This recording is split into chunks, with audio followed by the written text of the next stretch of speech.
Hello friends, latest ആയിട്ടൊരു notification വന്നിരിക്കുന്നത് NBCC എന്ന് പറയുന്ന ഇന്ത്യ ലിമിറ്റഡ് നവരത്ന കമ്പനിയിൽ നിന്നാണ് പുതിയൊരു നോട്ടിഫിക്കേഷൻ വന്നിരിക്കുന്നത്. സോ ഈ നോട്ടിഫിക്കേഷൻ പറയുന്നതനുസരിച്ചാണെങ്കിൽ കുറേ വേക്കൻസി റിപ്പോർട്ട് ചെയ്തിട്ടുണ്ട്. സോ ഏതൊക്കെ വേക്കൻസിയാണ് നമുക്ക് നോക്കാം ഡീറ്റെയിൽ ആയിട്ട്. സോ നമുക്ക് ഫസ്റ്റ് നോക്കുന്നത് ജനറൽ മാനേജർ എഞ്ചിനീയറിംഗ് എന്ന് പറയുന്ന തസ്തികയിലേക്കാണ്. സോ ഇവിടെ ഏജ് ലിമിറ്റ് പറയുന്നത് 54 വയസ്സിലുള്ളവർക്ക് അപ്ലൈ ചെയ്യാം. സോ ഇവിടെ നിങ്ങൾക്ക് വേണ്ടത് ഒരു സിവിൽ എഞ്ചിനീയറിംഗ് ഡിഗ്രി ഉണ്ടായിരിക്കണം എന്നാണ്. അതോടൊപ്പം തന്നെ നിങ്ങൾക്ക് വേണ്ടത് 15 വർഷത്തെ എക്സ്പീരിയൻസ്, ഈ പറഞ്ഞിരിക്കുന്ന ഏതെങ്കിലും ഫീൽഡിൽ 15 വർഷത്തെ എക്സ്പീരിയൻസ് ഉള്ളവർക്ക് ഇതിലേക്ക് അപ്ലൈ ചെയ്യാം. സോ ഇതിന് വന്നിരിക്കുന്ന വേക്കൻസി നോക്കുകയാണെങ്കിൽ കാസ്റ്റ് വൈസ് ആണെങ്കിൽ STക്ക് ഒരു വേക്കൻസിയാണ് വന്നിരിക്കുന്നത്. നമ്പർ ഓഫ് പോസ്റ്റ് എന്ന് പറയുന്നത് STക്ക് മാത്രമാണ്. അപ്പോൾ അത് റിസർവ് വേക്കൻസിയാണ് വന്നിരിക്കുന്നത്. രണ്ടാമത് വിളിച്ചിരിക്കുന്ന മാനേജർ ആർക്കിടെക്ചർ പ്ലാനിങ്ങിലേക്കാണ് 37 വയസ്സുള്ളവർക്ക് അപ്ലൈ ചെയ്യാം. ജനറൽ കാറ്റഗറിയിലേക്കാണ് വിളിച്ചിരിക്കുന്നത് 2 വേക്കൻസി. സോ ഇവിടെ വേണ്ട ക്വാളിഫിക്കേഷൻ എന്ന് പറയുന്നത് നിങ്ങൾക്ക് ഡിഗ്രി ഇൻ ആർക്കിടെക്ചറിൽ ഡിഗ്രി ഉണ്ടായിരിക്കണം എന്ന് പറയുന്നുണ്ട്. 6 വർഷത്തെ എക്സ്പീരിയൻസ് ഉണ്ടായിരിക്കണം എന്ന് പറയുന്നുണ്ട്. സോ മൂന്നാമത് വിളിച്ചിരിക്കുന്നത് ഡെപ്യൂട്ടി മാനേജർ കമ്പനി സെക്രട്ടറിയിലേക്കാണ്. ജനറൽ കാറ്റഗറിയിലേക്കാണ് വിളിച്ചിരിക്കുന്നത്. 33 വയസ്സുള്ളവർക്ക് അപ്ലൈ ചെയ്യാം. ക്വാളിഫൈഡ് കമ്പനി സെക്രട്ടറി ആയിരിക്കണം ക്വാളിഫിക്കേഷൻ. സോ 3 വർഷം എക്സ്പീരിയൻസ് ഉള്ളവർക്ക് ഇതിലേക്ക് അപ്ലൈ ചെയ്യാം. സോ നാലാമത് വിളിച്ചിരിക്കുന്ന അസിസ്റ്റന്റ് മാനേജർ കോർപ്പറേറ്റ് കമ്മ്യൂണിക്കേഷനിലേക്കാണ്. സോ ഇതിൻ്റെ വേക്കൻസി നോക്കുകയാണെങ്കിൽ ജനറൽ കാറ്റഗറിക്ക് ഒരു വേക്കൻസി, OBC കാൻഡിഡേറ്റിന് ഒരു വേക്കൻസി എന്നിയാണ് വിളിച്ചിരിക്കുന്നത്. 30 വയസ്സുള്ളവർക്ക് ഇതിലേക്ക് അപ്ലൈ ചെയ്യാം. സോ ഇതിൻ്റെ ക്വാളിഫിക്കേഷൻ പറയാൻ നിങ്ങൾക്ക് ഒരു പോസ്റ്റ് ഗ്രാജുവേറ്റ് ഡിഗ്രി ഉണ്ടായിരിക്കണം, അല്ലെങ്കിൽ നിങ്ങൾക്ക് ഡിപ്ലോമ ഇൻ മാസ് കമ്മ്യൂണിക്കേഷൻ, അതും അല്ലെങ്കിൽ നിങ്ങൾക്ക് ജേർണലിസം അല്ലെങ്കിൽ അഡ്വർടൈസിംഗ് ആൻഡ് പബ്ലിക് റിലേഷൻ, ഈ 2 വർഷത്തെ ഗവൺമെൻറ് സർവീസ് ചെയ്തവർക്ക് ഇതിലേക്ക് അപ്ലൈ ചെയ്യാം. സോ പോസ്റ്റ് ഗ്രാജുവേറ്റ് ഡിഗ്രി ഉള്ളവർക്ക് ഇതിലേക്ക് അപ്ലൈ ചെയ്യാൻ ഓർത്തിരിക്കാം. സോ ഇനി വേണ്ടത് 2 വർഷത്തെ കോർപ്പറേറ്റിൽ എക്സ്പീരിയൻസ് ഉള്ളവർക്ക് ഇതിലേക്ക് അപ്ലൈ ചെയ്യാൻ ഓർത്തിരിക്കാം. സോ അഞ്ചാമത് വിളിച്ചിരിക്കുന്ന അസിസ്റ്റന്റ് മാനേജർ രാജ്ഭാഷ എന്ന് പറയുന്നതിലേക്കാണ്. സോ ഇവിടെ വന്നിരിക്കുന്ന വേക്കൻസി ജനറൽ കാൻഡിഡേറ്റിനാണ് വിളിക്കുന്നത്. സോ ഒരു വേക്കൻസിയാണ് വന്നിരിക്കുന്നത്. 30 വയസ്സുള്ളവർക്ക് അപ്ലൈ ചെയ്യാം. സോ ഇവിടെ എൻ്റെ ക്വാളിഫിക്കേഷൻ നോക്കുകയാണെങ്കിൽ master degree of recognised university in Hindi with English as a subject പഠിച്ചിരിക്കണം എന്ന് പറയുന്നുണ്ട്. സോ മാസ്റ്റർ ഡിഗ്രി ഉള്ളവർക്ക് ഇതിലേക്ക് അപ്ലൈ. അതോടൊപ്പം തന്നെ മാസ്റ്റർ ഡിഗ്രി വേറെ ക്വാളിഫിക്കേഷൻ പറയുന്നത് master degree in English with Hindi as a subject with degree level പഠിച്ചവർക്ക് പഠിക്കാം.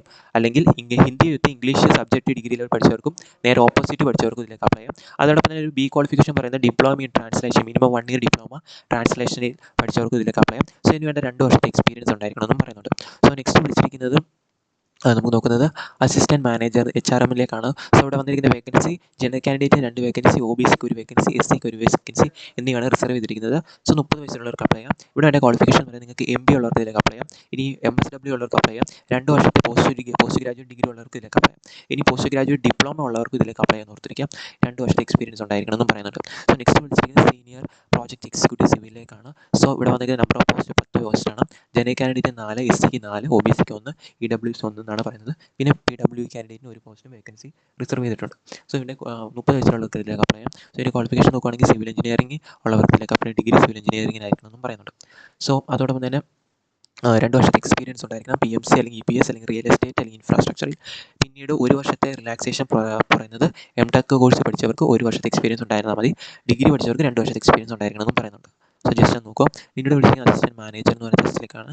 ജനറൽ കാൻഡിഡേറ്റിന് ഒരു വേക്കൻസിയാണ് വന്നിരിക്കുന്നത്. സിവിൽ എഞ്ചിനീയറിംഗ് പഠിച്ചവർക്ക് ഇതിലേക്ക് അപ്ലൈ ചെയ്യാം. അതോടൊപ്പം തന്നെ സിവിൽ എഞ്ചിനീയറിംഗ് പഠിക്കണം. അതോടൊപ്പം തന്നെ 60% മാർക്കും ഉണ്ടായിരിക്കണം.